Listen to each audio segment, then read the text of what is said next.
What's up, guys? Welcome back to another episode of Scale Riders Podcast. This is episode number 122 with my guest, Josh, also known as Small Scale Customs, all the way from Florida, and a new member of LUGK, Los Underground Kings.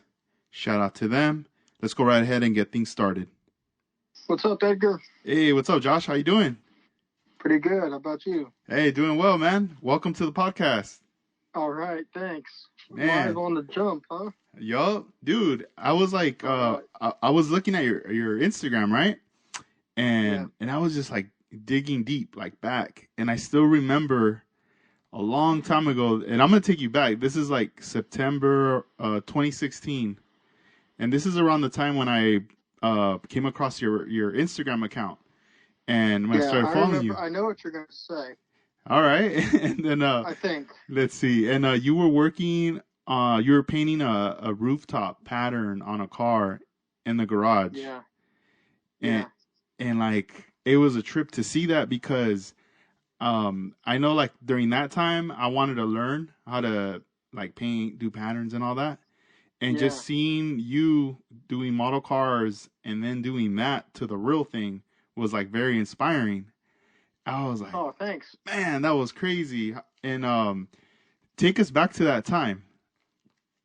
Okay, yeah. That's actually a good story.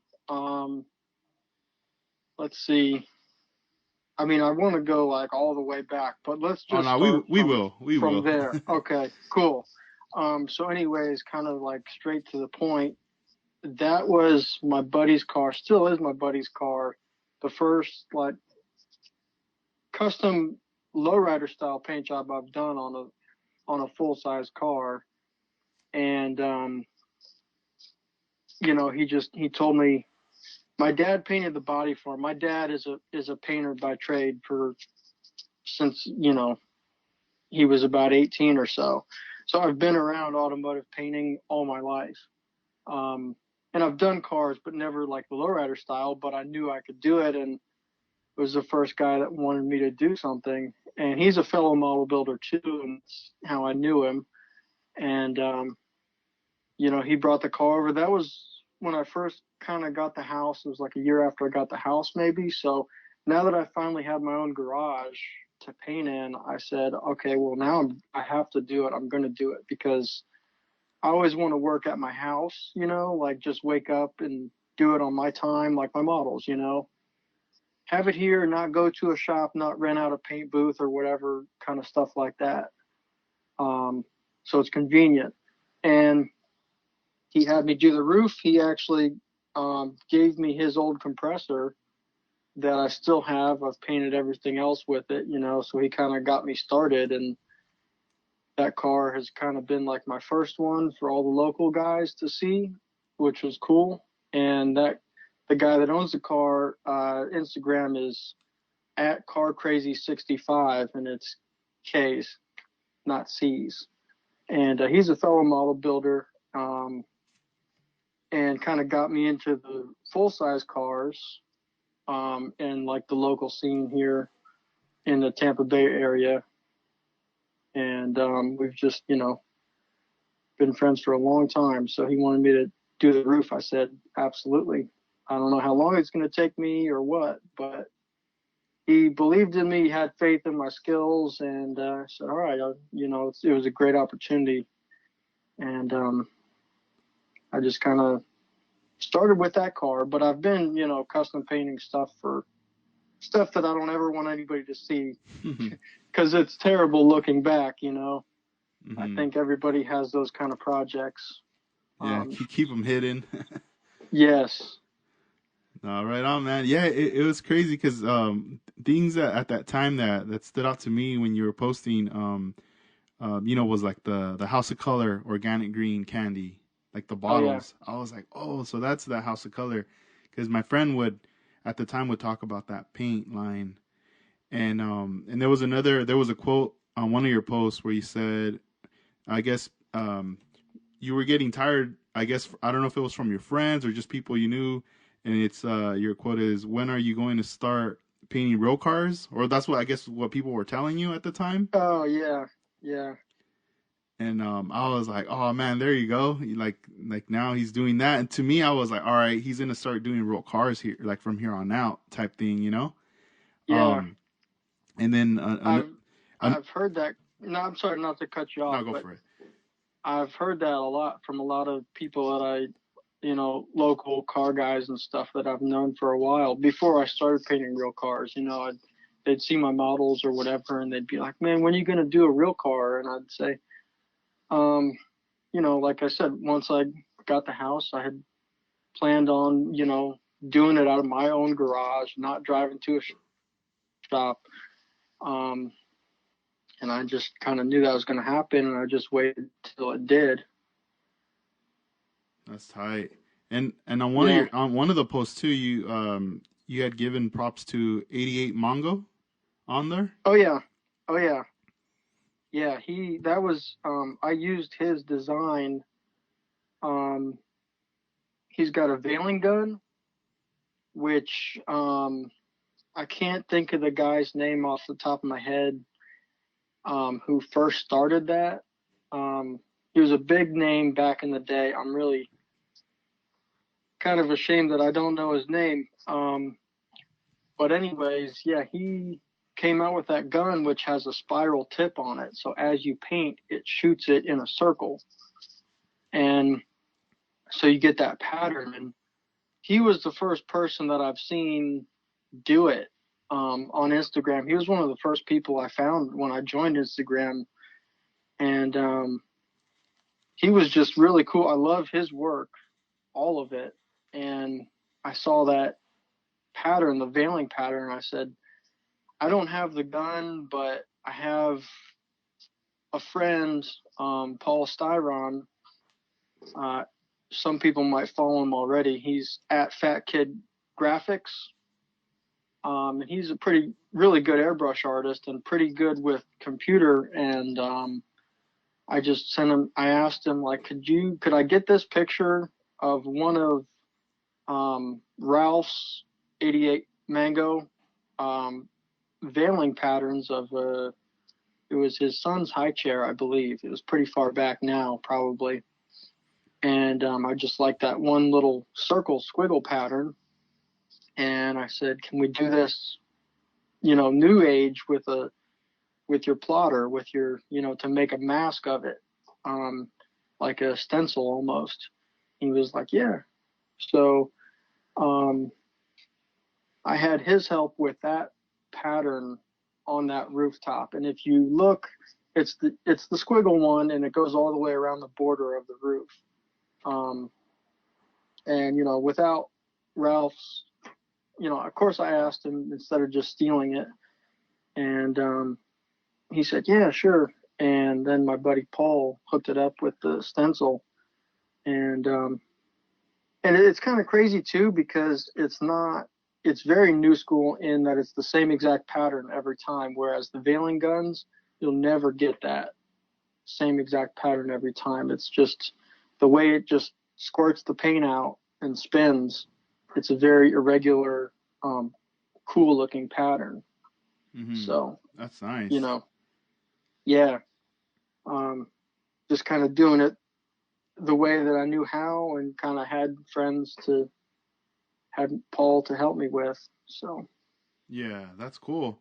It's crazy mm-hmm. because even like your one of your newest builds, your latest build that you posted on Instagram, the 1970 Impala Yes, build. I mean, on that one, it's like you went all out, like you threw everything in there and the kitchen sink, how they say.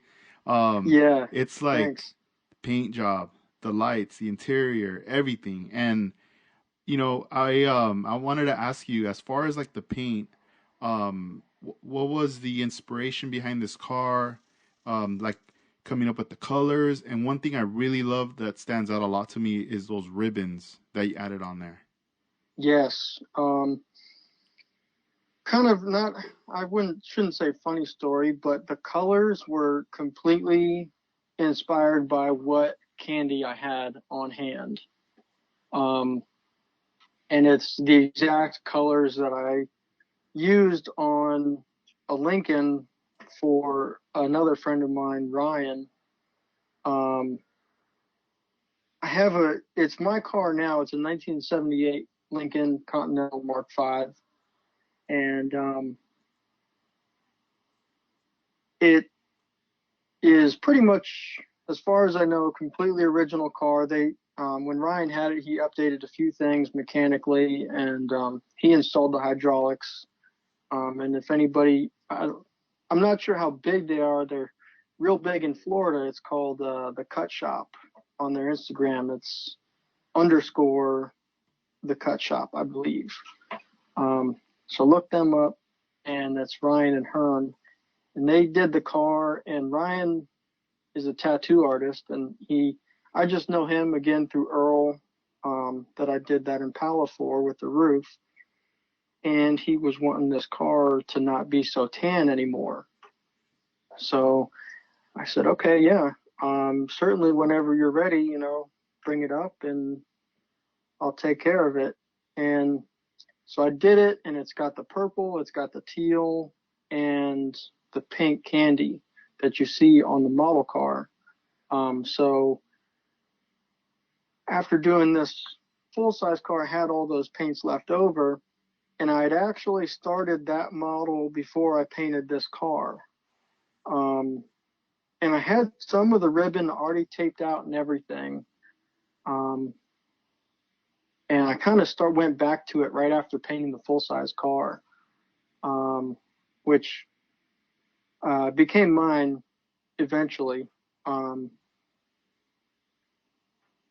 the full size car became mine. And so after doing that, I said, well, I know I can get a little more intricate with my models, and I want to.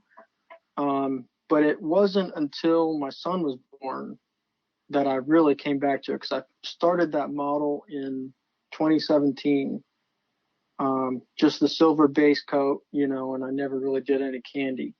And after I did the Lincoln full size car, I said, okay, well, I have the candy now, and let me just go back to it and see what I can come up with. I already started the ribbon pattern because I love the ribbons and I don't ever see a lot of it.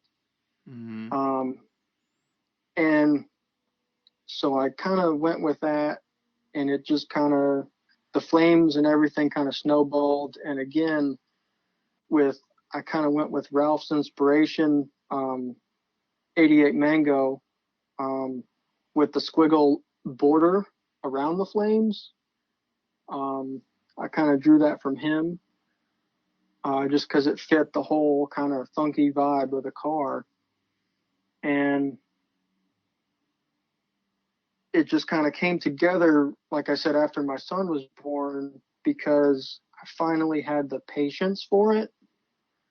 Not that I don't have patience to paint like that beforehand, but with my models, I have so many ideas and so many kits waiting. I was a lot faster with my builds before my son. So now that I have my son, there's so much responsibility involved that it's like when I sit down to build models, I know I'm not going to get it finished. Mm-hmm. There's no way. Whereas before my son, I had a lot more free time to where I could be like kind of planning my builds, and I'd say, today I want to get to this point. And I would actually make a lot of headway and a lot of progress every time I sat down, versus now I might only get a couple hours or whatever, which was hard to adjust to at first, but it has showed me and taught me that just sit down and just mess with it. Like, don't have a goal to get something done. Just have a goal to really just work on it and see what happens. So that's kind of how that build went, the mothership build, the 1970 Impala model. And I love the 70s. I drew on all my inspiration for that era. And uh, guys like Gary Seeds, who is a not such a big name in full-size cars, but a huge name in model car painting, because he did a lot of crazy paint jobs, lowrider paint jobs on model cars that I think at the time people weren't seeing. And I could be wrong, but I feel like he was a member. He was on Scale Auto to some degree. I know he had cover cars on the magazine. I feel like he might have been part of the staff at one point. I'm really not sure about that, but I had seen his full size cars too and paint jobs, and I also know about him through again my buddy Earl with that '59 Impala that I did the roof on, because Earl was kind of wanting Gary Seeds to do that car, and it didn't really end up happening. Um, with the money, I feel like, um, or just the time frame or whatever. And I said, well, that'd be awesome if you have Gary Seeds do it, but if not, let me know, and I'd be willing to give it a shot. So, um, yeah. So I don't know if anybody can even follow all these stories. I kind of go around in all my storytelling, but No, it's hopefully it's all making sense for everybody. yeah, no, it's pretty cool because like you're out in Florida, and everyone's kind of like spread out in different areas, but it's still Yeah. somewhat everyone's somewhat connected or knows each other, Oh yeah. and there's definitely like like some type of like a connection or a job or someone painted this, and so it's cool hearing you like speak about that, because you start to get familiar, like you mentioning like some names and some Instagram accounts that later I'm gonna go on and check out, Yeah. and it's cool because then later you start to put all these pieces together, like, oh man, that's dope how this is put together. The ribbons, how you said earlier, that's something you don't see.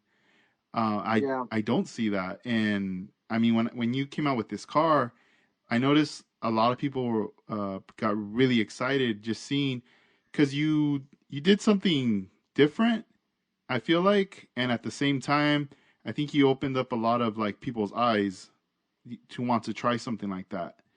And Yeah. those panels where inside you did the flame design. Yeah. I know, like it's like even me, like if I try to do a pattern and I do the inside of it, I'm not even thinking about flames. I'm thinking about doing something symmetrical, to match one side to the other or whatever. But Yeah. I thought it was Yeah. cool that you didn't do that. You did flames. So Yeah. I was like, man, that's so dope. Like all these little things that were in there complement each other. Yeah. Thanks. I kind of feel like well, I know exactly what happened with the flames, and that was, um, it was like a small pan. It was a big panel. It's almost edge to edge on the areas that it is. Um, but it was just too small to try to get some kind of symmetrical things or whatever. And I just, I love the old school, and I was just like messing around, and I did one side in flames, and I was like, all right, cool. That looks really good. Let me see if I can match it on the other side, which I just could not. And it's kind of similar in some spots and not at all similar in others. Um, So I just said, this thing, the ribbons are already not symmetrical down the center, so it doesn't need to match. And the flames were definitely an old school thing too. If anybody has seen or heard of Walt Prey's work, um, I believe he did like a '66, or I think it was a '67 Chevelle, and it's black, and it has rainbow flames on it. And I think it's a white pinstripe around the flames, but the center is like a striped rainbow almost. And it's just crazy. And it has wire wheels, it's a lowrider. I think had hydraulics, I'm sure. Um, and it's crazy because if you were to come out with that nowadays, people would just be like, flames on a lowrider, what? But they did it back then, and it's just cool, and it works, and I love it. and so I knew it would work on the mothership, which I normally don't even name my cars either, but it was just so crazy and the lights and everything, and I just thought of Parliament Funkadelic and um, their song. So with the lights especially, and then it calls on. I just had visions of Close Encounters of the Third Kind, which was an older movie. Which, when the spaceships landed, they had like a little tune that they'd play, and the lights would flash around the edge of the UFOs. And I'm like, it's just that's it. It works. Yeah, yeah, because So I like how like you like in the lights, the front, the rear, and then the color bar inside. yeah. And do you have everything pretty much just connected to one switch for those three lights? Um, I have two. I don't. It's not necessarily a secret because I've seen a lot of other people do flashing color bars and things like that. These are simulated; they don't actually flash to music. Um, but I didn't ask anybody before I did it how they did it. I just started Googling and found a way to do it and kind of figured it out on my own. But it's got four switches that are hidden up front, and it's on four different watch batteries also. There's two sequences of lights. One set is a faster flashing, and the other set is a slower flashing. So there's two switches for those. And then it has working head and tail lights too, which are white and red LEDs. And I put those each on their own separate battery. Because for some reason I'm not super good with it. I don't know why. I've never been able to figure out why or research why. But like if you try to hook up the red LEDs and the white LEDs together on the same battery, um, the white LEDs aren't so bright. So I just put those on their own battery. And what I did, so they all switch on at the same time, the head and tail lights, I just joined the switches together with a little piece of styrene with a couple holes drilled in it. And I just used the slide switches, um, which another shout out to someone I'm sure everybody follows, which is Jeffries, because I had originally got push button switches, like a push on, push off. And I tried to solder those together, and for some reason, the connections in those little switches I've never had good luck with. Um, and you just got to jiggle the switch just to the right part where they connect, and the lights will stay on. And I said, that doesn't work. I can't trust that. So I hit up Jeffries, and he's like, here's the switches I use, which were some little tiny slide switches. Um, and those were like really miniature. And because I know he does real small stuff too. And I said, those are a little too small, but I went a little bigger. So, because everything's hidden underneath, there's no motor, there's no underside detail, um, you know, and I left the trunk and the doors. I glued the hood shut. I left everything closed. I still haven't gotten too much into that kind of detail. Um, because again, I feel like my main motivation is to paint them to look cool and sit them on the shelf so they look cool. I'm kind of getting away from that now that I've learned to have more patience, um, which I might open some stuff up in the future. I don't know. I'm kind of, I like I don't like that it took me so long on the mothership, but I like the end result. And now that I've gotten a taste of that, they might start getting a little bit more detailed. Yeah, because Um, even the I love the interior. You went with that Cruisewell steering wheel. yes, another guy, from 3D Scale Parts, another Mike. Instagram account. Yes, Mike. So that thing was, and that too, I had the post on there that kind of inspired the seat shape. I made those seats, the heart shaped seats, to match the steering wheel. Um, it just kind of all revolved around that steering wheel. So That's kind cool. of got the idea and ran with it. Yeah.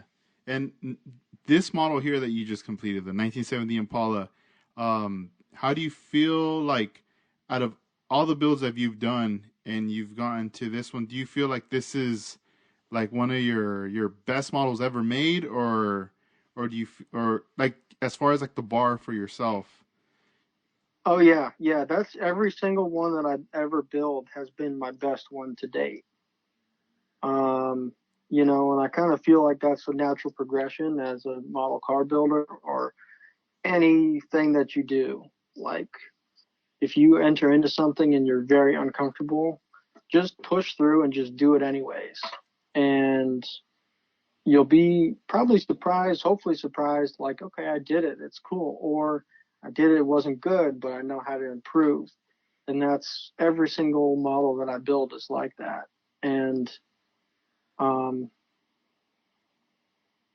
I think it's funny too that you mentioned it because I put it in my display case this morning actually, and I just sat it there, and it has more color on it than any of my other builds, and it just stands out so much. And I'm like, man, I don't know what I was thinking with all these old ones. They just look boring, you know. Yeah. And so yeah, I think it's gonna definitely continue. Maybe not as crazy on every single of my future builds because I like all different styles. Um, but this has definitely been the most 70s, the most lowrider, the most old school build I've done, and took a lot of time on it for once because I just for a while there I was on a kick of just kind of finishing things and um, not taking a whole lot of time.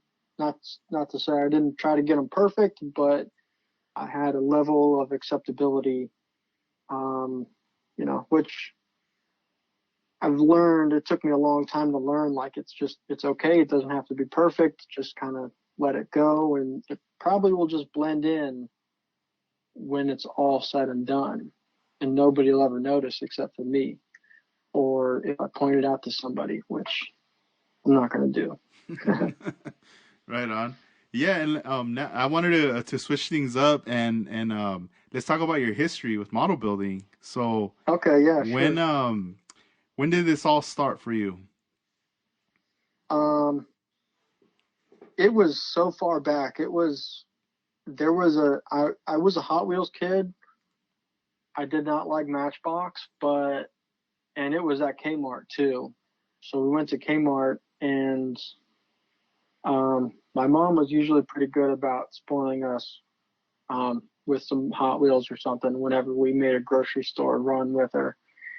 And my brother and I would always go right to the Hot Wheels section.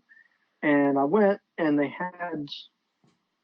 it was a car, it was a flat nose semi truck hauler set, and it had a wedge on the back. So, like a ramp truck where it had the semi cab and the wedge is attached to where you just drive the car on, and it's like you know, like a tow truck, like a flatbed truck. And it was all white, and it had the NASCAR on the back. It was a Chevy Lumina, so I think it was like a '96, and it was all white, and it came with two dry erase markers. And my brother and I each got one. I feel like, and it was the coolest thing ever. I was like, you can draw your own designs on the Matchbox car. So I was like into art before that, coloring and whatnot, and so I got that, and it just kind of set everything in motion. And so after that, that was cool for a little while, and I remember getting other markers. My mom, got us other markers, and we, for whatever reason, had permanent markers. And my mom was a traveling nurse, like she'd go to people's houses and take care of them there. And So she had her nurse bag, and she's like, I don't know if I messed up. I don't know. But anyways, she, had these alcohol wipes. She's like, oh, well, oh, yeah, because the Matchbox was dry erase. So the permanent wasn't erasable. But my mom hooked us up with the alcohol pads.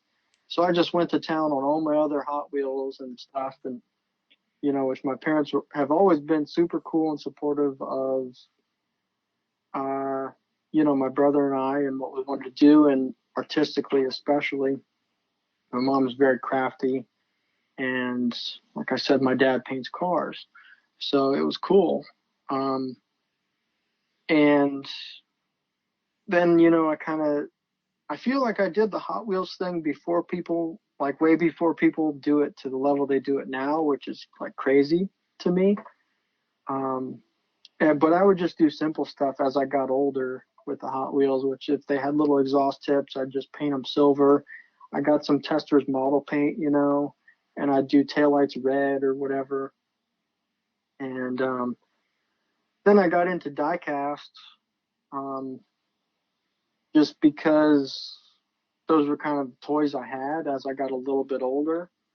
And my brother and I would just play with them on the floor and, roll them back and forth. And they had the turning front wheels, which is cool. We'd ride them, drive them around the house or whatever. And I kind of modified some of those. And then I got a little older, got into trying to modify them and make stuff for them, which as a kid, I pretty much modified everything, took apart everything. Um, I painted all kinds of stuff, or I'd have my dad paint it for me. And, while he was at work, and it just kind of like growing up in that environment, um, it was just promoted. And uh, got to the die cast and started trying to modify and scratch build things. And kind of at that time, the internet wasn't a thing I did a whole lot as a kid. It was still pretty new, but um, I found message boards, and it was either Scale Auto Magazine forum or the Lay It Low forum. And I did the Lay It Low forum, because that was way cooler than the Scale Auto. And it was stuff like I just didn't even know. Like I had known about lowriders, and I had lowrider magazines. My mom and dad would always like, if as I got older, look at the magazines. I'd see them. I'd get one every once in a while. I'd go to the grocery store. Instead of Hot Wheels, it became magazines at one point. So I had known about them, but to see on the internet that people were building models of them, it was just crazy and inspiring. And I kind of started doing plastic models. Um, and that was in high school. I was a little older than I think previous generations, starting with the plastic models. But like I said, I had a Dremel, and I was modifying the die casts and stuff like that. Um, and in high school, I got into the plastic cars and just started going from there. And I still have my first one that, I had done a few with my dad, and he just didn't have the patience for it and stuff. But I've just always been a tinkerer, creator, and making, my mom was always crafty. So um, I got into the plastic ones. And again, my dad set me up with an airbrush, and he never wanted me to learn how to paint real cars, but he'd bring his leftover paint home from work, and, I set up with my airbrush and just kind of do it on my own. He might have showed me a little bit, but I don't really remember him teaching me exactly how to do it. And I think that's some of the best ways to learn, is to just do it and not have somebody tell you how, unless you run into issues, and then you can kind of bounce back and forth. Um, but again, it kind of came naturally to me because he was always painting cars, and had projects at home and things like that. So the lacquer thinner was like, fall down and get a cut or something. Oh, lacquer thinner. It wasn't like peroxide. It was like lacquer thinner, you know. Mhm.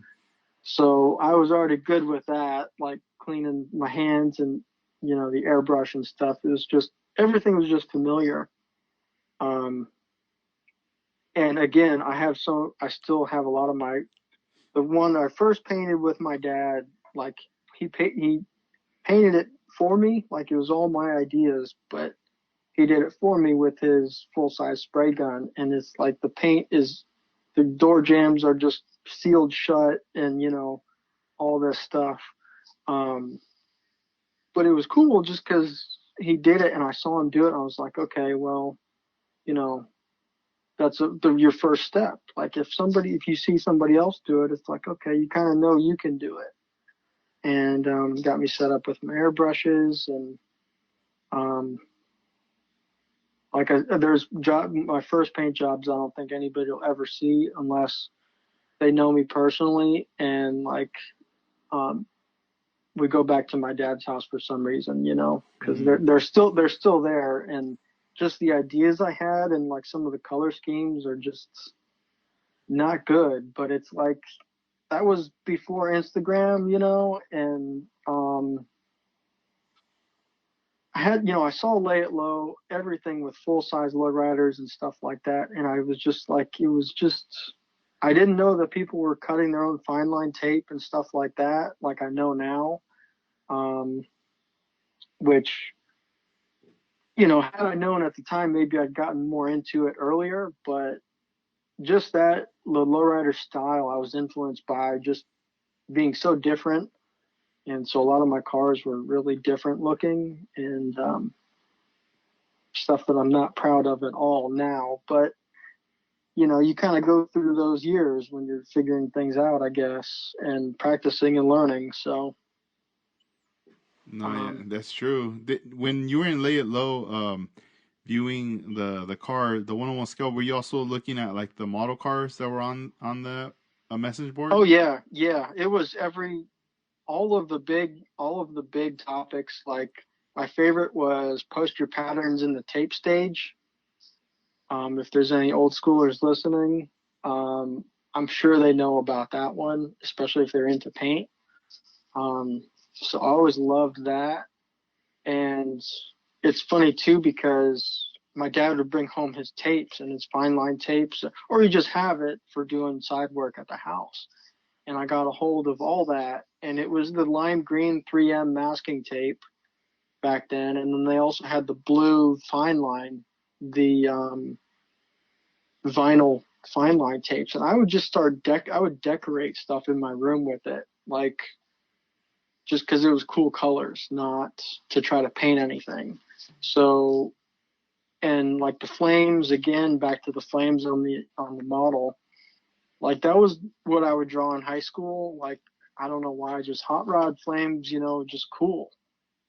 And I just got really familiar with it, and I had done flames with the tape and stuff, so I knew how to pull it, I knew how to curve it, things like that. So um, it was all natural for model building to transition into full size painting and all this kind of stuff.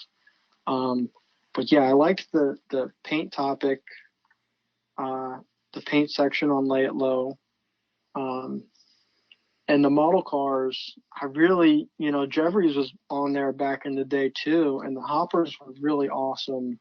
They did the U-bar setups, and I'd see that, and I had made a lot of bases for a lot of my cars, and I never really got as far as getting the motors hooked up and things like that. But it was just at the time, it was, all experimental stuff for me, um, whether I finished it or not. I had a lot of like very ambitious projects that I, tried to go outside of my skill level on and just learn and try, um, to where now I'm a lot more accurate and I like try to step each one up a little bit instead of go way overboard and then get tired and never finish it or things like that. So, again, like you say, like, yeah, my latest build is my favorite. And I think it's been a long time coming with all my inspirations from, and seeing just everybody out in California, like you name it, the scale riders kind of showcases a lot of it, with all the West Coast guys doing paint jobs and the lowriders and stuff like that. And um, it's funny too, actually, Dennis Matthews, I think was the first person that showed me like how to cut tape, like, take the razor blades and cut your own fine line. All right, on. That's cool. Yeah, yeah, because I had done, I just had some regular fine line, which, um, I forget the size, but it's like the smallest that people would use on a full size car that you can get at the paint store for, full size cars. And I had done that on a car and posted it to Instagram. And he's like, dude, you need to get some razor blades, put them together, and cut your own fine line. He's like, that. I don't know if he told me like it looks good, but it's like too big. But um, he just told me how to do it, and he said your paint jobs will be, you'll see the difference. Yeah, right on. And Yeah, that's yeah, cool. Have you guys ever hung out or anything like that? Because you guys are both out in Florida. But I mean, I don't yeah, know how far you guys might be from each yeah. other. He's been a pretty, I don't want to say like a huge push, but because I always have kind of felt like I'm on my own. Like model building is a personal thing to me, so I want to do every aspect myself, and just do it however I want to do it, whether it's right or wrong or whatever. And he, he, like I said, a lot of times I was building slammers or curbsides, and I just wanted to have a done looking model on the shelf and look cool. And he was like, man, you need to build something with motors. You need a motor. You need, more detail. And he still wants me to like full detail everything like he does, and kind of getting there. But yeah, he's out in Orlando, which is a couple hours away. Um, so we would see each other at a lot of shows, because there's not a whole lot in Florida. But yeah, we've been buddies for a while. Um, and he talked me into going to Atlanta along with Paul Styron too. And I went and I was like, okay, yeah, that's badass, because it's people from, a lot of people don't come down to Florida, but they'll go to Atlanta, Georgia. It's a little bit closer. Um, so that's like my main show. I want to go every year. Um, and yeah, Dennis definitely talked me into that, and Paul too. That's Um, awesome. So the Atlanta show, that's the Acme show. yeah, Okay. yeah, I believe it's every November. Um, and we got quite a few good shows here in Florida too. Um, I don't really go to most of them. Um, just especially now with my son, and as I've gotten older, I just like to spend my time at home building them. Not necessarily showing them and trying to. And I don't want to say that the Florida scene is bad by any means, but a lot of people aren't into lowriders and stuff like that. Um, So, and I don't want to say that what I see is bad at the shows, but um, it's not. It's a lot of the same kind of categories, muscle cars and things like that, which is cool. And I've done and built plenty of them, and I like it, and I like the style. Um, I don't know. I think as you get older, like I understand my parents now more too, with having a son too. It's like you just don't want to go to the store and you don't want to be bothered to do, because as a kid, it'd be like wondering why my parents don't want to take me to the store to get this thing I really want or whatever. And it's like they just say no. I came home from work. I don't want to run around all over the place. Yeah. That's cool. And How old is your son? 10 months. Wow, So dude, yeah. I'm expecting as well a girl in September. Oh, This is my nice. first one, so I'm like, Yeah. Awesome. I'm getting ready. I'm prepping. You know, I'm Yeah. like the room, which pretty much was Yeah. like the room where I'll work on my models and whatnot. It's Oh yeah. like all that stuff's getting out of this room. Like I'm cleaning it, and it's becoming pretty much like a nursery room, her Yeah. room. You know, Yeah. so it's cool. I'm just like excited to see, you know, how, you know, just the flow of everything. And I know there's gonna be a time where I'm gonna have to like kind of chill for a while. Oh yeah. But I know later, you know, when the time's right, I might have like you Yeah. said, like a couple hours, maybe an hour. Yeah. Um, and then I liked what you said, you know, earlier about don't like think about like set yourself up like, all right, I gotta get this done. It's just bring the Yeah. model out, mess with it, and then just see what happens. Yeah. That was cool. I And like that. yeah. Thanks. Yeah, it's crazy that it took like my son to teach me that, but you know, I just because that's what a hobby should be. It shouldn't be rushed.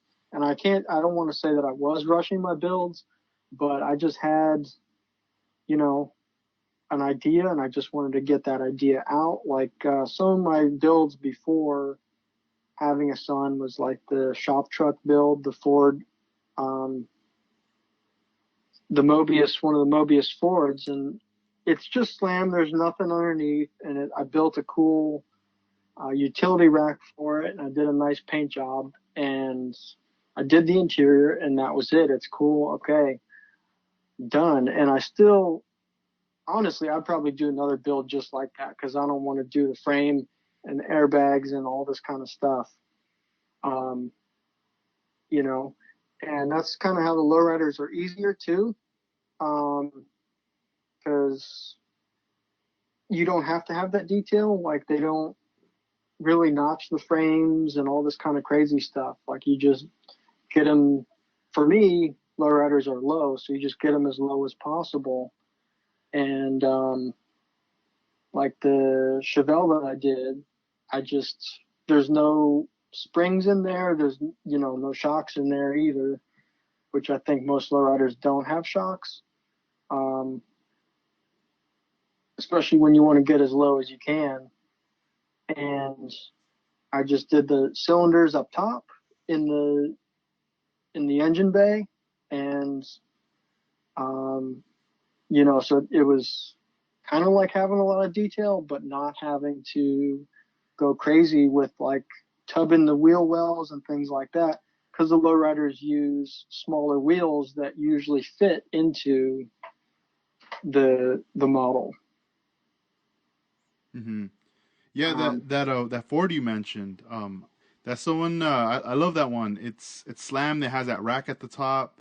yeah, Um, dude, I love those Mobius Ford kits. yeah, oh yeah, Those yeah, trucks. me too. I have some. I haven't opened one yet. You know, I just like I started collecting them when they were coming out, Yeah, and then I started getting the Hudson Hornets as well that they were releasing. yeah, And my one of my friends, Luis, on Instagram, he's LXC Skill Cars. oh yeah, Like him too, he's also big on Fords, and he's been collecting those. And we always talk yeah. about the Fords, but that one you did is awesome. So Thanks. that rack, that scratch built that you made, Yeah, that's cool. yeah. There's some pictures of it, and I mentioned too in one of the posts, like there's it's the Instagram account is at StoneFab, um, and he did a work truck back in the day, and I don't even know when, but it was just like when mini trucks were a little more popular, like in the 2000s, and everybody was doing shaved everything, roll pans, shaved taillights and cool custom stuff. And he just took like a 96 uh,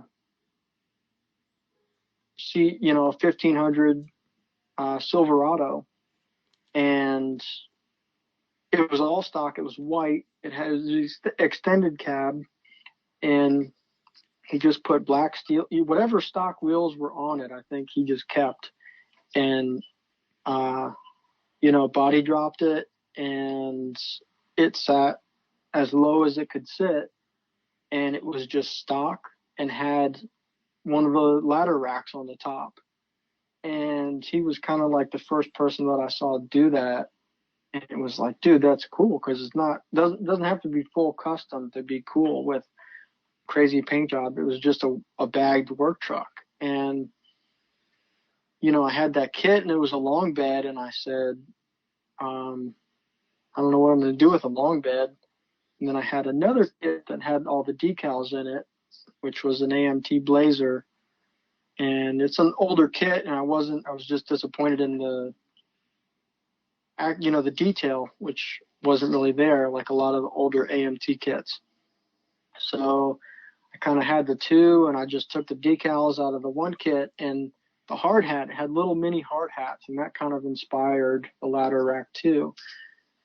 Um, so just kind of, and it's a cool slammer, and I built it fairly quickly.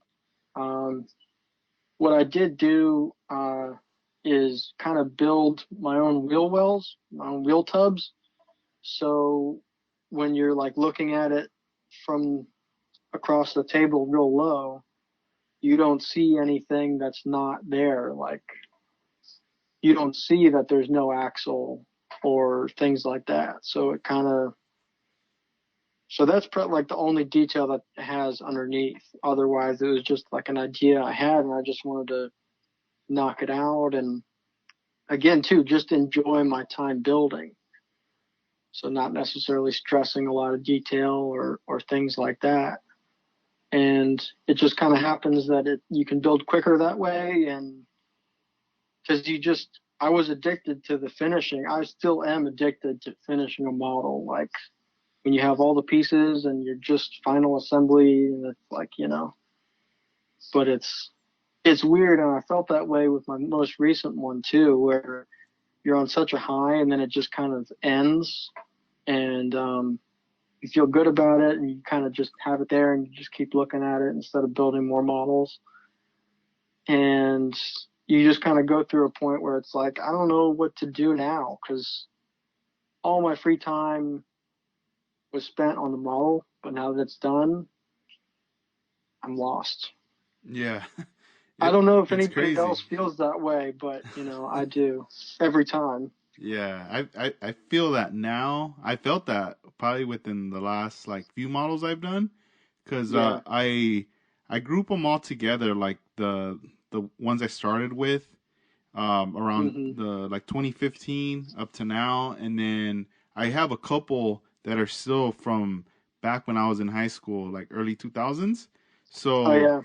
I kind of try to like look at them like as far as like a timeline, Oh yeah. and Absolutely. like those early ones, um I still have memories of those, just thinking like, all right, this is the best I can do at the time, and I Yeah. was very happy and satisfied with it. And I just like preserved those models. I put them away and made sure they didn't get dusty or anything. Hmm. And later coming back to it again, I just remember that excitement of buying a brand new kit, now being able to buy like a 63 Impala that I wasn't able to buy back in the day.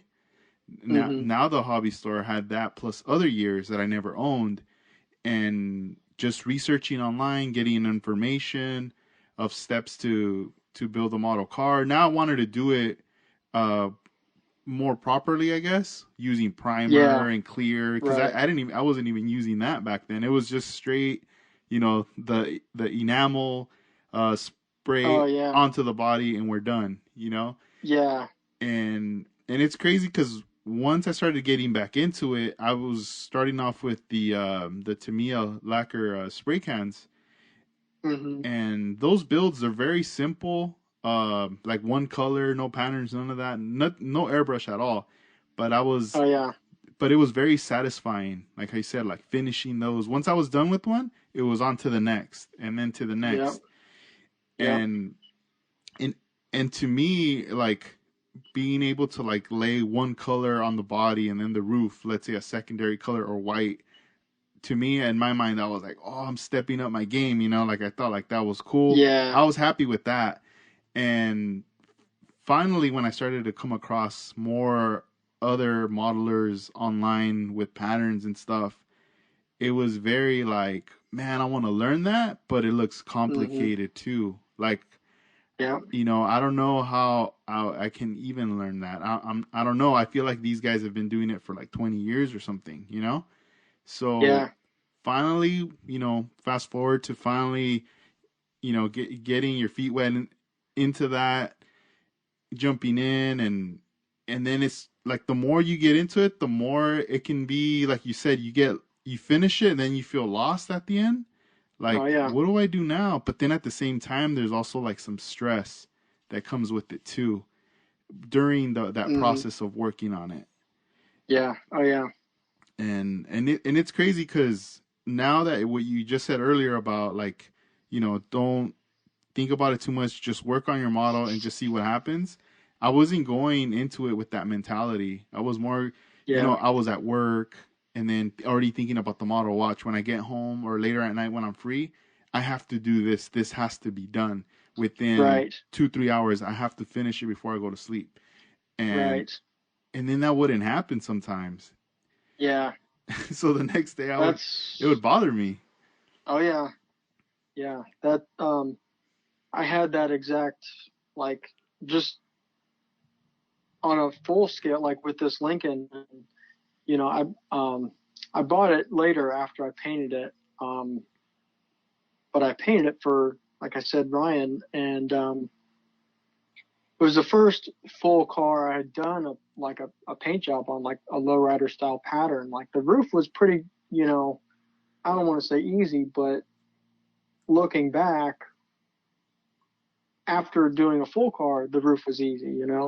Um, but just doing this full, and as giant of a car as this Lincoln is too, um, just doing all the taping and stuff. Um, I would set a goal like, okay, today I'll be done with the side or the hood or whatever I was doing. And it's like I'd get half of what I thought I would get done.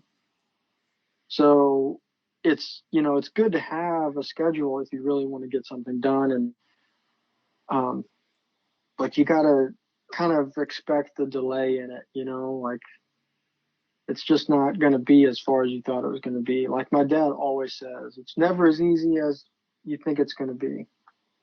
And it's usually not. There's a difference between like what you think it's going to be and what it's going to be in reality. And that was a hard lesson for me too, like with the detail in my early builds, going too far before I could do it all, or, before I had the skill set to do it. So, like you say, you do the two-tone roof and body is like, oh man, that's great. That's a big step up. Cool. That's perfect. The next one, add a stripe on the side or something, and just kind of keep progressing on each build, not necessarily take that one build and just go crazy on it because I've done that and I just, it's discouraging and you never finish and you get tired of it and you get burned out and then you put it away for who knows how long. Man, I have so many I put away Yeah. that I Well, before, don't mean to interrupt, but what has happened to me with my son is like anything that was half finished, I've finished a lot of those now because like it's hard to start from scratch now that I don't have so much time. yeah. But yeah, so you'll probably, pretty soon you'll be digging those back out, and it's like, oh man, this has gotten pretty far. Like I can just start on this, Yeah. or start to finish this instead of start from scratch on a whole new one, Mhm. That's true. which is cool, you know. And it's nerve wracking when I half finish one and put it away and lose interest, but it's been cool because I'm finally like even before he was born too, I just kind of started looking and pulling them out and just like not feeling like I wanted to start from scratch because it's kind of overwhelming sometimes. Mm-hmm. Um, because of all the tedious prep work. You got to get the mold lines off of everything, and it's just like, man, I don't feel like kind of wasting my time like that. I want to get something done, be productive. Yeah. So, No, it's you, true. It's crazy because I did ask one time when I had interviewed John Teresi, I asked oh him yeah, like what's one thing you hate about like skill modeling or whatever, and then for him he said sanding, like the whole he's like I wish someone could just do that for me and then I could just handle the rest. yeah, And it was just so funny he said that. And because as time went on, for me it started to become that, like the more you got into like customizing or yeah, laying down glue and then you had to smooth that out, it would take forever to sand it down, then hmm, your hands are all hurting. And I'm like, man, I'm not liking this either, just like him. But then hmm, after a while it's like I was like, all right, I got to start liking this stuff as far as like the sanding goes, hmm, just to get through it and then step away from it and then come back and then just to see like come back refreshed oh yeah, to it. absolutely, Man, yeah. when the time was coming that your son was gonna be born, were you ever kind of like were you starting to put things away as well, or did you think like, all right, I'm gonna have to hang this up for a while with model Um, building? that's another thing. I'm glad you asked because I had thought of in conversation to tell you like, don't worry about packing up your model room because you won't even need it. Like, at least in my personal experience, um, you know, we have, you know, our house has a kind of a big family room. It's kind of open, so the dining room is pretty open still to the living room area. And my newest bench like is set up on the dining room table, and my wife hates it so much, but Yeah. it's so I can be close by, Uh huh. and at the same time, you won't want to be like if it's in a separate room, you won't want to be in there by yourself. For me personally, anyways, um, you don't want to be that far away in your own room, not seeing what's going on with your family. Yeah. Um, so yeah, it's kind of funny how it's worked out that way, and I always try to focus on just one build at a time. Um, anyways, and that's kind of I my house has it had a separate concrete pad on the side of it for used to be like a water softening system, a really old one. Um, so I built myself a little shed out there, and it's like real pretty small. And before my son was born, I would be out there. I put an AC unit in there and everything. I got a little tiny window shaker and stuff. Um, but I set it up so I could have my airbrushes out there all the time, and I could build on the same. It was just a work, a shed. I could just do all my building in, so I could paint as I build, which I normally paint a body first before I do anything else with the kit, unless I'm doing custom stuff. But I just want to, like I said, I like the painting the most. So that's what I do first, and then I see how cool it looks, and I kind of get the motivation to do all the other stuff. So I kind of work backwards that way, I guess. But yeah, with that small space, it kind of helps me to just do one project at a time. But it's kind of changed after my son, so I'm sure as he gets older and wants to do it with me, it'll change again. You know, so Yeah, that's one of the things. One of my friends, he customizes like action figures, oh yeah, and he was telling me, man, he's like, just wait till they grow up and they get older. He's like, you got to get them into what you're into, so this way yeah, you could do your thing too. It yep, was like so funny because yep, he says he's got like his kids are into customizing action figures. painting Hmm. them and swapping parts and all this stuff. Yeah, that's cool. That's awesome. You definitely have to get them into things too. Got to get them using their hands. Like, and I mentioned before too, my dad never wanted me to learn how to paint cars. Um, I never really asked either. Um, but he didn't want me to end up as a painter too. You always want better for your kids. Um, so he didn't want me to like fall into the same thing, with sanding, body work and just having the laborious job like that. But yeah, you gotta get them into your hobbies for sure and teach them how to work with their hands and different skills. It's like I'm a pretty handy person and pretty creative person just from, like I said, my environment that I grew up in at home. Um, and that's huge. Now that I have a son, I couldn't have grown up any better any better of an environment. And you gotta give them all the skills you can with this. Nobody knows what the future is going to be like. So Gotta get them ready. yeah, That's for awesome, sure. man. That's cool. I also wanted to, well, congratulations for your baby boy, and Thanks. Yeah, also, excited for yours too. It'll oh, be thank life you. changing. Yeah, Yeah, I'm looking forward to it. I'm yeah. definitely looking forward to that. Yeah, it's crazy.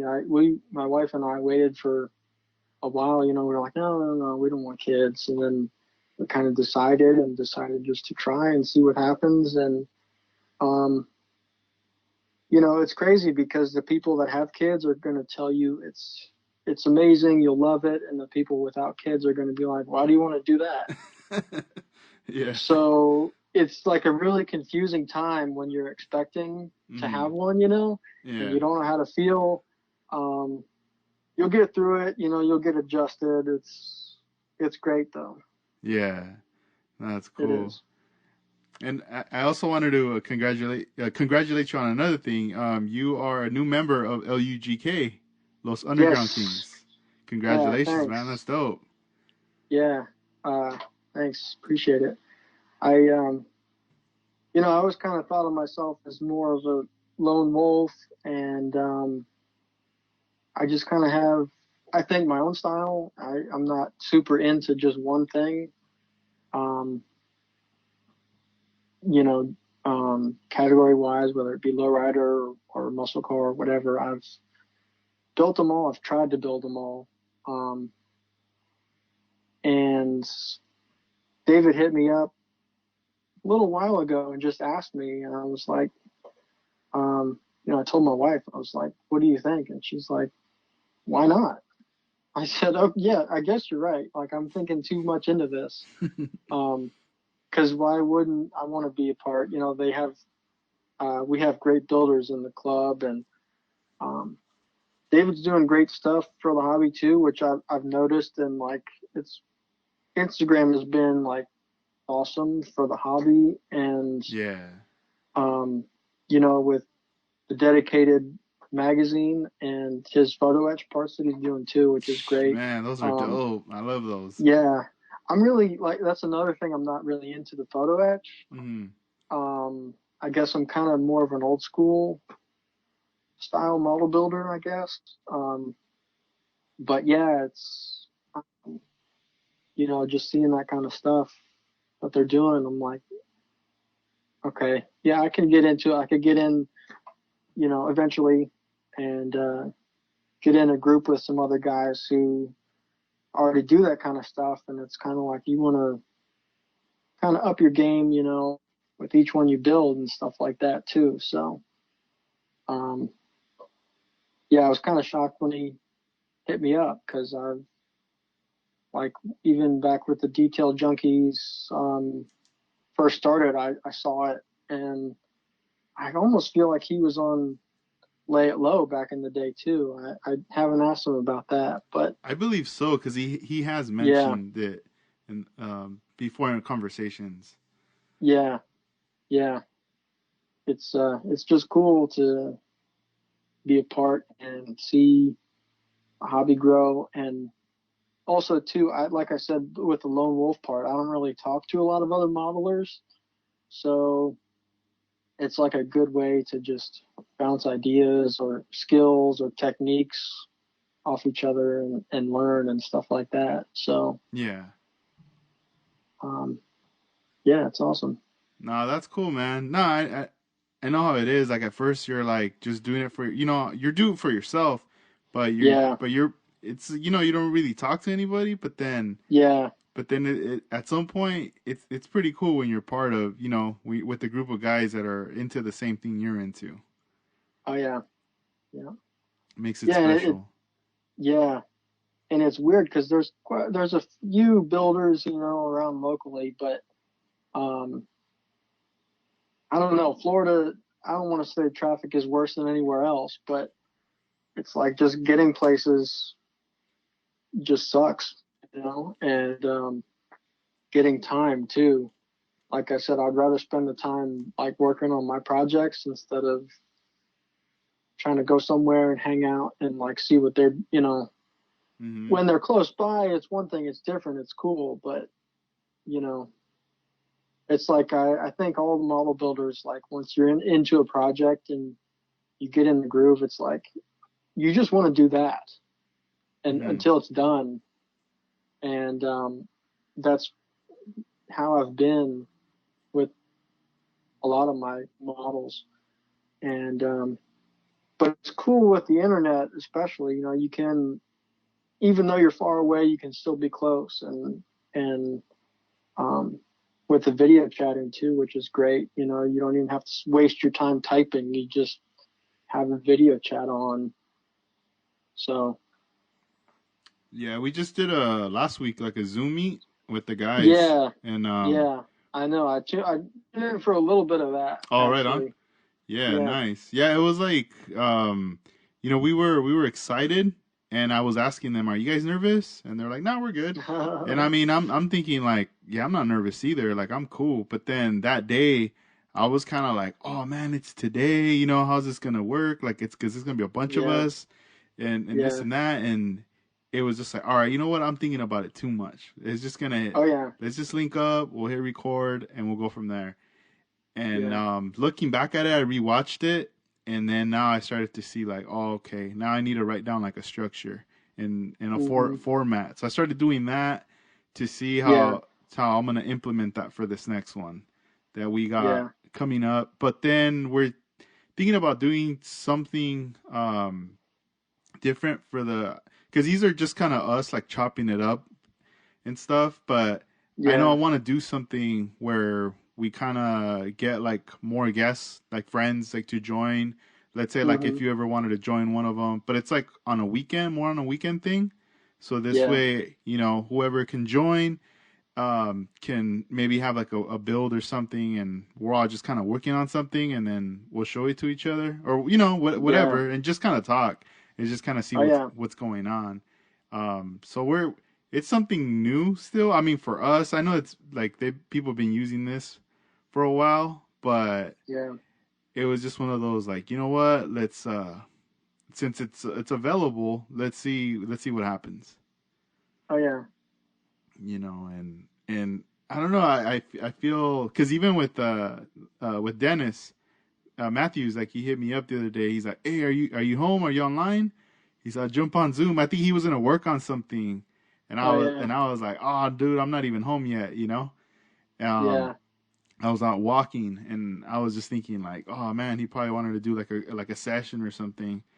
Hmm. Um, but I feel like more and more people are gonna start doing stuff like that, getting together and Yeah. possibly even helping. People might ask, "Hey, how do you do this?" Before it was like you call someone on the phone or you show photos. Now we're going to be able to see it more on a bigger screen with the Oh computer. yeah. Yeah. That's back to the show, like kind of the model car shows. That's my, the most best thing about like the Atlanta show is just going and like there's a lot of Instagrammers that I follow and have followed for a while that show up there. Um, and it's cool to talk to them in person, especially see their work in person and just ask them how they did it or just even just get to know them in general. Like um, Jeff Copley Scale Auto that you just had on, Oh yeah, dope. I met him in Atlanta, um, and he's a really good builder too. And I've followed him for a while on Instagram, and he's just real clean with all of his work. Yeah. And I met him and talked to him, and so many others. Um, One of the coolest was um, Steve Boutte, who's not on Instagram, but he builds. I believe he pronounces his last name Boutte. It's Boutte, um, and you can search him on Facebook. He's got his own page, um, which I also can't think of that off the top of my head. But just the scratch building that he does and the level of precision that he has with it is just crazy. If you like the customs and like the lead sleds and the traditional customs, he just nails it. And I met him there, and it's just so cool. And that's what's going to be cool about the Zoom meetings. When you keep furthering that, is like you don't have to fly somewhere and spend the money, get a hotel and whatnot, in order to kind of see some of the details and hear like the backstories and stuff. But Hmm. especially see it because the podcasts are always great, and I don't keep up with all of them. But when I see a name, I'm like, oh yeah, I got to check that out. Like, That's cool. you know, but yeah, the seeing the work too as they explain it and stuff is just awesome. No, yeah, definitely. Yeah, because I feel like with the Zoom too, seeing the person speak or their face, you start to get familiar with them now too. Yeah, You start to get to yeah, know them more. right. So it just it builds a more of a connection, and then seeing their work and everything. So it's pretty cool. I'm excited to see how everything's gonna move forward with that. Yeah, Yeah. Is there yeah. any shout outs or anybody you want to shout out before we wrap this episode up? Um, I feel like I've pretty much shouted everybody out. I can't. I don't know. I'm usually not put on the spot like this, so I'm kind of like off my game a little bit, I guess. But yeah, I think I got most everybody. But Well, yeah, keep us in the loop. You gotta yeah. with what I'll keep an eye on the work that you got coming out, and I know this episode it's gonna be on iTunes and everything, but we're also gonna I'm also gonna put it on YouTube, so I'll be able to share Oh, some. okay, cool. I'm gonna need some images I could share with the listeners as well, so they could Okay, see that cool. as well. So Yeah, that'll be pretty awesome. And yeah. man, I want to thank you for taking the time to doing this podcast episode with me. This is Absolutely. number 122 for this All right. episode. So this is Yeah. awesome that we did it, and I'll keep you informed for the future as well for like a Zoom thing with the guys. Okay. Cool. Sounds So good. awesome. Yeah. Thanks for having me. I'm glad to be a part. And shout out to anybody like following me or has been following me, and even just listening to this and wanting to know more about me. In general, I think that's really cool and pretty humbling. Um, that you like my work or anything. Um, Yeah, man. it's cool to be here. Thanks for having me. No, yeah, you're welcome, man, and keep up the good work. I mean, everything you're doing, you're definitely inspiring not just me, but the people that are following you. and just Yeah. keep up that good work. Yeah. Thanks, man. I will. I'll try. Nah, you're welcome, dude. Well, you have a enjoy your evening over there, and I'm gonna prep this, and then we'll keep in touch, and I'll send those links right your way. Okay. Sounds good. All right, Josh. Well, you have a good night. Thanks, man. You too. Thank you. See ya. Peace. Bye.